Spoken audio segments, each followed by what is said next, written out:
Hey y'all, Rick Houston here, and I want to tell you about my new show, the Moonshine and Motorsports Racing Podcast. I've partnered up with the state of North Carolina Department of Natural and Cultural Resources to help uncover the history behind moonshining mountain boys, professional wheelmen, and the backwoods and city lights of the Tar Heel State. In the first episode, I sat down with Winston Kelly at the NASCAR Hall of Fame for a little behind-the-scenes gossip about Junior Johnson's engineering skills. He's got two things in his hand, pipe wrench and channel lock pliers. And they weren't new. They had been around the block a time or two.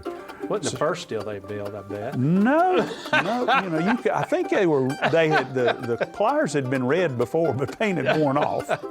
And in the second episode, I talked to a professional hillbilly, a.k.a. Dr. Daniel Pierce of UNC Asheville, to find out the real history of moonshiners and their battles with the revenuers. He wrote about one of his experience of trying to chase down this bootlegger in this souped-up car, and he complained that the government gave him these piece of crap, cheapo cars, and that were really no match, but he thought he was doing pretty good, and then the guy just hits it and just takes off and practically disappeared. But then the guy makes a bootleg turn and comes back towards him. And as he said, it was a game of chicken, and I was the chicken. And so he ran off the road. And actually, he was the guy who caught Junior Johnson at his daddy's steel when Junior got tangled up in a barbed wire fence. So check out the Moonshine and Motorsports Racing Podcast, available on YouTube, dailydownforce.com, and all of your favorite podcasting platforms. And be sure to check out my regular show on NASCAR history, the Scene Vault Podcast.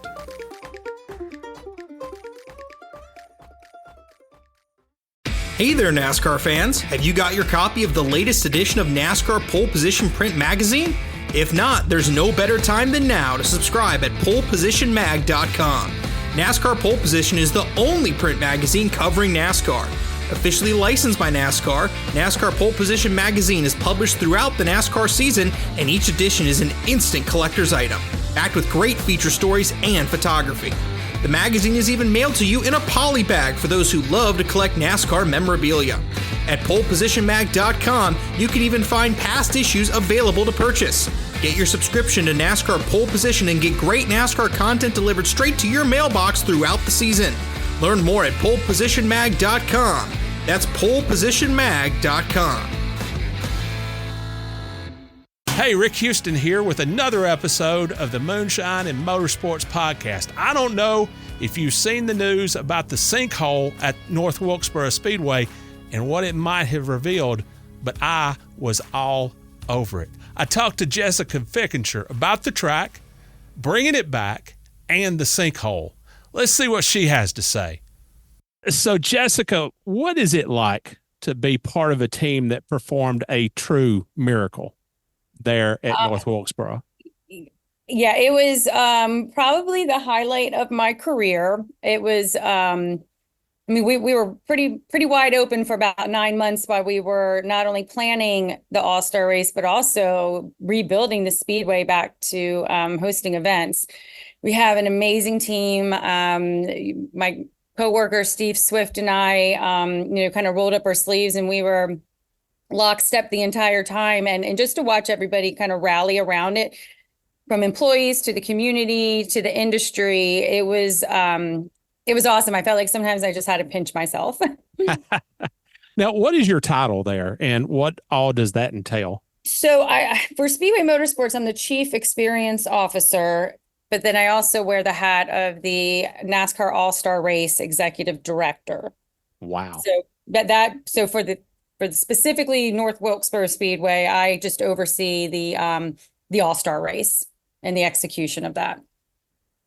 Now, how long were you on the project last year before the All-Star race? 9 months? Yeah, so Marcus came and talked to a few of us in the office and said, hey, NASCAR's 75th anniversary. What do you think if we could get it running at the All-Star race? And, a couple of us kind of were getting on the phones to see what we could do to make it happen. And that was, I think the beginning of September. So yeah, end of August, beginning of September, and then we were racing in May. You mentioned this just a second ago, but not only did you have to plan an all-star race, which is a big enough beast, you also had to basically reconstruct a racing facility. Absolutely. What was your reaction the first time that you walked on the property and saw everything that needed to be done? I had been up there numerous times throughout my career. I actually started out in 1997 as an intern. So I've been up there a few times, more than a few times. So I was aware of what it looked like. I was part of the day that Dale Jr. came out with Marcus Smith and our operations teams from Charlotte and Bristol Motor Speedway. And so kind of watching and seeing that transform, like getting all the weeds out and the trees that were growing up through the grandstands. Yeah, it was, if you would have told me that day we were going to be racing there, I would have called you a liar. I believe I would have looked at the place and said, Marcus, she's all yours, and walked back out. Yeah, now, that's right. What was the biggest hurdle in bringing back the facility to where it needed to be in order to throw open the gates to the public? I think it was just the unknowns, as we started to open up doors and dig through things, what were we going to find? It's like an old house, when you kind of take it down to the studs, you see where the lead paint is and the asbestos and all the things you got to clean up. But we were really surprised that, obviously it was a lot of work to do, but for the most part, Paul Call, who was the original caretaker up until, he just passed away this year, he took really good care of the place. He loved it. And it showed. Obviously it was weathered and we had to do some things, but for the most part, it was really cared for and loved. All right. So in theory, you had been working towards that for 9 months, but then came All-Star Race weekend last year. Yeah. And it, from all intents and purposes, from all appearances, it was just an overwhelming success. Yes. And everybody's reaction to the facility. Mm-hmm. What did that mean to you personally? Not professionally, but what did it mean to you personally to see that kind of reaction? It's really hard to explain. Like, I just got goosebumps now. It was such a proud moment. You couldn't walk 2 steps without somebody stop. If you had a Speedway shirt on, about stopping and thanking you for all the efforts and what we did, and you can't monetize on that, right? You can't monetize on people's memories and feelings. And I kind of equated it to the movie Cars, the first one, where Radiator Springs comes back to life and people are so proud to be part of that community, and they're painting the front of their buildings and people are stopping and getting off the exit. And it was just kind of that moment where you're like, wow, I was really part of something special. We were part of something special. I guess that's probably the best way to describe it. And it's definitely something, you're only going to pretty much experience once. So I really kind of relished in the moment for sure. I have lived in this area for 30 years now. And so I was here when North Wilkesboro was still running Cup. And I was here when NASCAR left North Wilkesboro. Mm-hmm. And it was honestly like NASCAR leaving the area was like taking a part of the area's soul mm-hmm. away. You've touched on it, but what did it mean to the area? Both in what you've already talked about, painting the buildings and being like cars and everything, but also financially. That was a big thing for this community. Yeah, it was. And just even, leading up to the event and all the construction, if Wilkes County had a company that we needed to do something, we were going to go to that company. If we needed to hire employees, we were looking at Wilkes County first. So giving back to that community was really, really important to us in that regards. And people showed up, stepped up, raised their hands. There was no lack of support from, whether it be just thank yous to people actually coming and working and helping. Everybody just really wanted to be a part of it and wanted to see it successful, which is not something you kind of see everywhere, especially when we go to some of our bigger markets. You kind of get, I don't want to say lost in the crowd, but here it definitely, we were the belle of the ball. Nostalgia was a big part of the sense in last year's All-Star race. And part of that nostalgia was not only NASCAR, but it also had a lot to do with Wilkes County's history with Moonshine.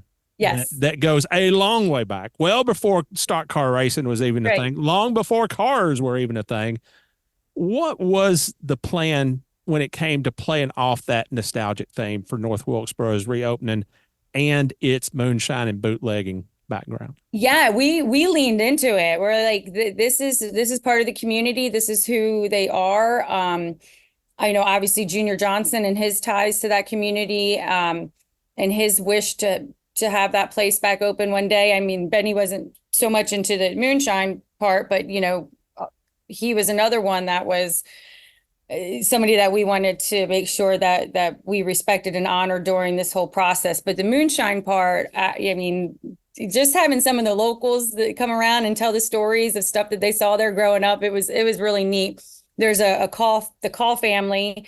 They're a local group there, local family that has a distillery and a bar and a restaurant, and they're a great sponsor of ours. And we partnered up with them everywhere we could to make sure that we had lots of product represented in the legal way. Our mascots were two.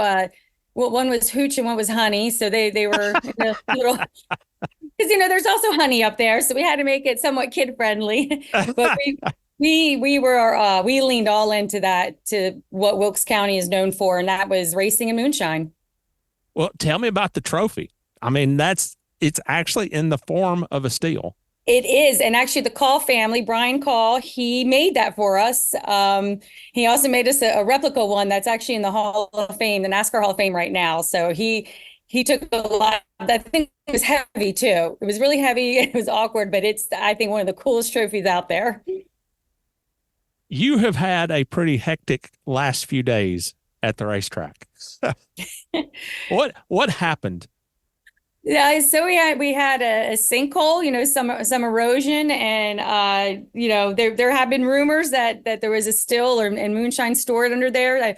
I mentioned him before, Paul Call. He kind of told those stories to his nephew Ronald Queen, who's now our manager, our property manager out there. So he was relaying some of the stories when it happened. So we are working very hard right now to get that fixed. So we'll be ready for May. What does that room look like? I got to lean into that particular part of the story. What does that room look like, or what does that space look like?